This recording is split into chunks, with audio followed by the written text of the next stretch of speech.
Hello everyone, स्वागत है आपका हमारे चैनल लर्न बायोलॉजी में। डियर फ्रेंड्स, आज हम इलेक्ट्रिक करंट के सेकंड पार्ट को डिस्कस करेंगे, जिसकी शुरुआत हम ओम के नियम से करेंगे, जो कि बहुत इंपॉर्टेंट है। इससे क्वेश्चंस हमेशा आते रहे हैं, कभी इसके ग्राफ को लेकर के, कभी इसके एप्लीकेशंस को लेकर के। तो सबसे पहले ओम के नियम को जान लेना बहुत ज़रूरी है, इम्पॉर्टेंट है एग्ज़ाम के पर्पज़ से।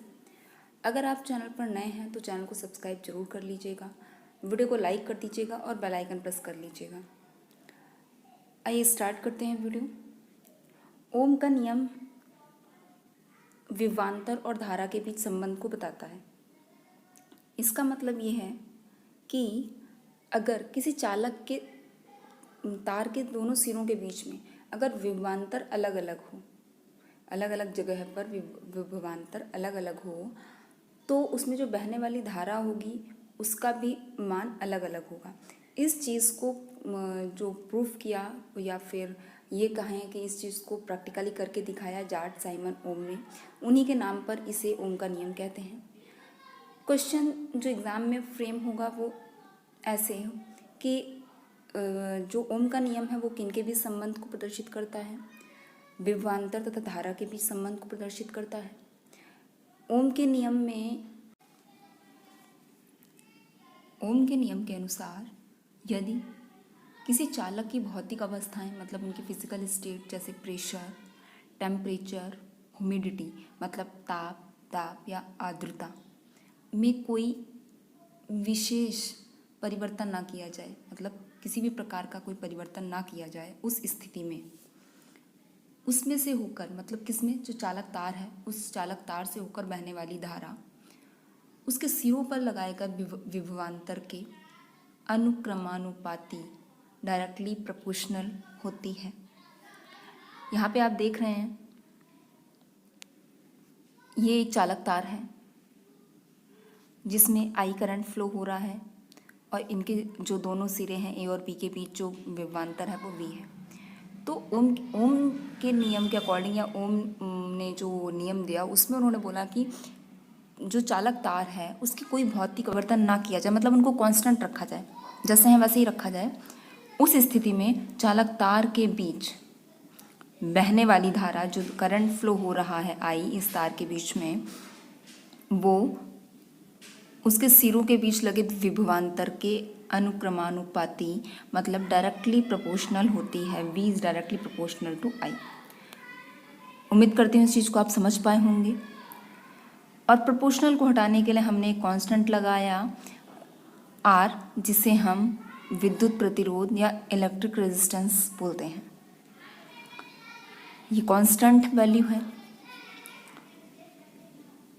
अब आगे जो क्वेश्चन आएगा वो ऐसे भी करके दे सकते हैं कि कौन सी चीज़ें ओम के नियम में या कौन सी भौतिक अवस्था ओम के नियम में नियत रहती है, कांस्टेंट रहती है। तो ये चीज़ ज़रूर याद रखिएगा कि इसमें किस स्थिति में ओम का नियम फॉलो होगा, जब प्रेशर, टेम्परेचर और ह्यूमिडिटी, इन तीनों स्थितियों में ये जो भौतिक अवस्थाएं, फिजिकल स्टेट हैं, इनमें कोई परिवर्तन ना किया जा रहा हो। आगे देखते हैं। अब पहले पिछले वीडियोज़ अगर आपने देखे होंगे तो मैंने जो मात्रक बताए हैं या जो उनकी यूनिट्स बताई हैं वो विभवांतर को वोल्ट में, करंट धारा को एम्पियर में नापते हैं। तो V = IR होता है। RI लिख दीजिए या IR लिख दीजिए, दोनों ही सही हैं, कोई इसमें दिक्कत की बात नहीं है। अब R निकालने के लिए R = V/I। क्लियर? V का यूनिट आपको पता है वोल्ट होता है और I करंट जो होता है वो एम्पियर होता है।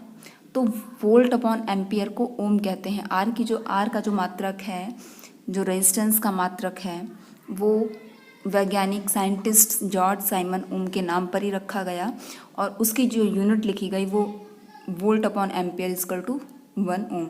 तो आपको ओम की यूनिट पूछ सकते हैं तो रेजिस्टेंस की यूनिट पूछ सकते हैं, तो उस टाइम पे ओम नहीं देंगे।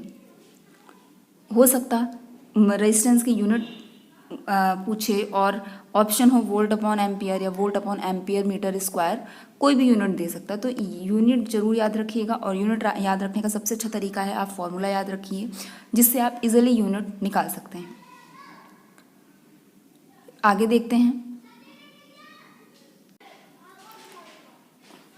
ओम को ग्रीक अक्षर ओमेगा से लिखते हैं, एक मिनट, ओमेगा से लिखते हैं। प्रतिरोध रेजिस्टेंस के जो मात्रक हैं वो मेगा ओम और माइक्रो ओम, मिली ओम, ये उसके और दूसरे मात्रक हैं। नॉर्मली आपको ओम ही लिखा मिलेगा रेजिस्टेंस की जगह पे। जो मेगा ओम है ये ओम का बड़ा मात्रक है और माइक्रो ओम मिली ओम ये उसके छोटे मात्रक हैं। इनकी यूनिट्स 1 मिली ओम 10⁻³ ओम, माइक्रो ओम 10⁻6 ओम और मेगा ओम 10⁻6 ओम होती है। आगे चालक के प्रतिरोध की निर्भरता। जो रेजिस्टेंस होता है चालक तार का वो किन चीज़ों पे निर्भर करता है, उसका एक फॉर्मूला है R=ρL/A। प्रतिरोध डिपेंड करता है चालक तार के क्षेत्रफल पर, प्रतिरोध डिपेंड करता है चालक तार की लंबाई पर, और प्रतिरोध इस चीज़ पर भी डिपेंड करता है कि जो चालक तार है वो किस पदार्थ का बना हुआ है, पदार्थ की प्रकृति पर। आगे देख लेते हैं। जो फॉर्मूला है ये फॉर्मूला ज़रूर याद रखिएगा, ये न्यूमेरिकल में भी यूज़ होगा। R=ρL/A, और इससे आप बहुत अच्छी चीज़ याद रख सकते हैं कि रेजिस्टेंस जो होता है वो किन चीज़ों पे निर्भर करता है। जो यहाँ पर L है वो क्षेत्रफल लंबाई को, लेंथ को, A क्षेत्रफल को दिखा रहा है। आगे नेक्स्ट चलते हैं। और जो रो है वो चालक तार का विशिष्ट प्रतिरोध और नियतांक है। ओके, तो मैंने अभी बताया कि तार की लंबाई, जो प्रतिरोध है वो तार की लंबाई पर, चालक तार की लंबाई पर डिपेंड करता है। किस तरह से डिपेंड करता है? अगर तार की लंबाई बढ़ाने पर प्रतिरोध का मान बढ़ता है, क्योंकि आपने फॉर्मूला पढ़ा है R=ρL/A। यहाँ देख रहे हैं आप कि R is directly proportional to L। अगर लंबाई बढ़ेगी तो प्रतिरोध बढ़ेगा, अनुक्रमानुपाती है। तो अगर लंबाई बढ़ेगी तो चालक तार का प्रतिरोध भी बढ़ेगा। नेक्स्ट, पतले तार का प्रतिरोध अधिक होता है। अगर हम बात करें, ये जो R=1/A, L को हमने हटा दिया, R is directly proportional to L/A, मतलब क्षेत्रफल के इन्वर्सली प्रोपोर्शनल है, व्युत्क्रमानुपाती है। अगर कोई तार जिसका क्षेत्रफल कम है तो उसका प्रतिरोध, अगर क्षेत्रफल कम है तो प्रतिरोध क्या होगा? ज़्यादा होगा। इस क्षेत्रफल, किसी तार के क्षेत्रफल कम होने का मतलब ये है कि क्योंकि वो तार तो गोलाई में होता है, तो तार जितना पतला होगा उसका प्रतिरोध उतना अधिक होगा, तार जितना मोटा होगा उसका प्रतिरोध उतना कम होगा। तो हमेशा A के जो अपोजिट है R चलेगा, R के अपोजिट H रहेगा। तो अगर रेजिस्टेंस ज़्यादा है तो आप समझ जाइए कि तार जो है वो पतला है, मतलब उसका क्षेत्रफल कम है, उसके जो तार का जो गोलाई है, या तार पतला है। और अगर रेजिस्टेंस कम है तो उसका मतलब है कि तार का क्षेत्रफल अधिक है, मतलब तार मोटा है। आगे देखते हैं विशिष्ट प्रतिरोध का मान। विशिष्ट प्रतिरोध मतलब रो का मान, जो रो है इसका मान तार के पदार्थ की प्रकृति पर निर्भर करता है। अब किस तरह से निर्भर करता है?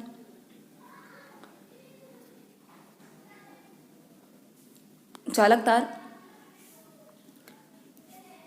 ये तीन इन्होंने स्टेटमेंट दिए हैं कि तार की लंबाई पर, तार के अनुप्रस्थ क्षेत्रफल पर और चालक तार के पदार्थ पर। तो आपको ये चीज़ याद रखनी है कि जो प्रतिरोध है वो किसी भी पदार्थ, चालक तार की लंबाई पर, उसके क्षेत्रफल पर और उस पदार्थ की प्रकृति, मतलब विशिष्ट प्रतिरोध पर निर्भर करता है। आगे देखते हैं सेल का विद्युत वाहक बल, इलेक्ट्रोमोटिव फोर्स, जिसे ई से रिप्रेजेंट करते हैं। विद्युत वाहक बल को मोटिव फोर्स कहते हैं, ईएमएफ। इसे ई से रिप्रेजेंट करते हैं, E is equal to W upon Q formula है। और इसकी जो यूनिट होती है वो वोल्ट होती है। यहाँ पर डब्ल्यू क्या है, सेल द्वारा दी गई ऊर्जा, मतलब वर्क है, जूल। आप यहाँ पर जो आपको सेल द्वारा दी गई ऊर्जा है उसकी जो यूनिट मिलेगी वो जूल में ही मिलेगी। और क्यू है प्रवाहित आवेश। ज़रूरत पड़ने पे Q is equal to I T का भी यूज़ किया जा सकता है। तो फॉर्मूला याद रखिएगा, E is equal to W upon Q. आगे देखते हैं, परिपथ में विद्युत धारा का मापन किया जाता है।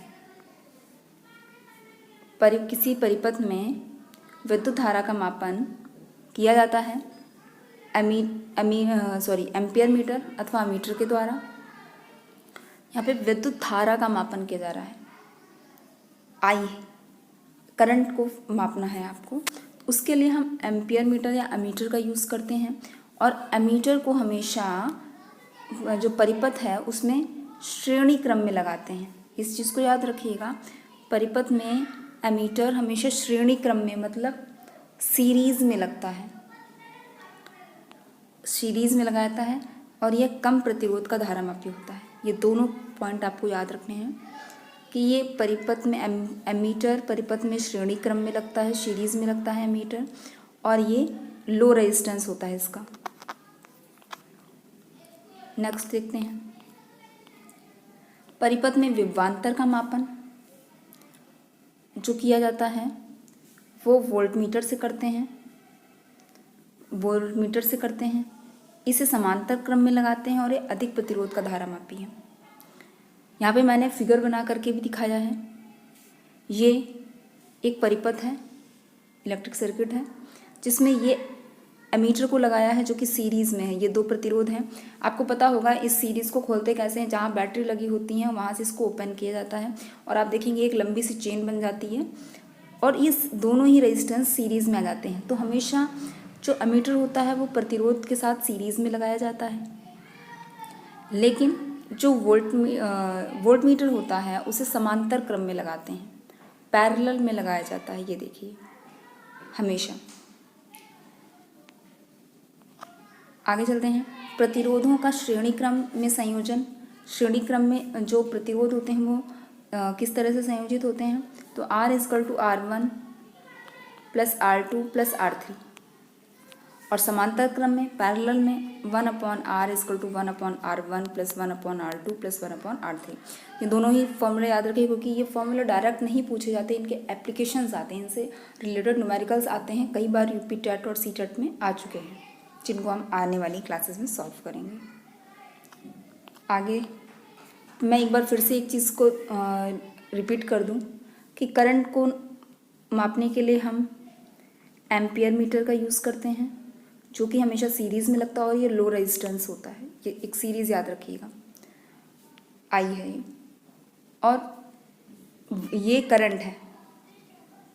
करंट वोल्टेज मतलब विभवांतर को नापने के लिए हम वोल्टमीटर का यूज़ करते हैं, जो कि हमेशा पैरेलल मतलब समांतर क्रम में लगता है और ये हाई रेजिस्टेंस का होता है वोल्टेज। इस चीज़ को बिल्कुल ये दोनों सीक्वेंस अच्छे से याद रखिएगा, किसी भी तरह से क्वेश्चन फ्रेम किया जाए।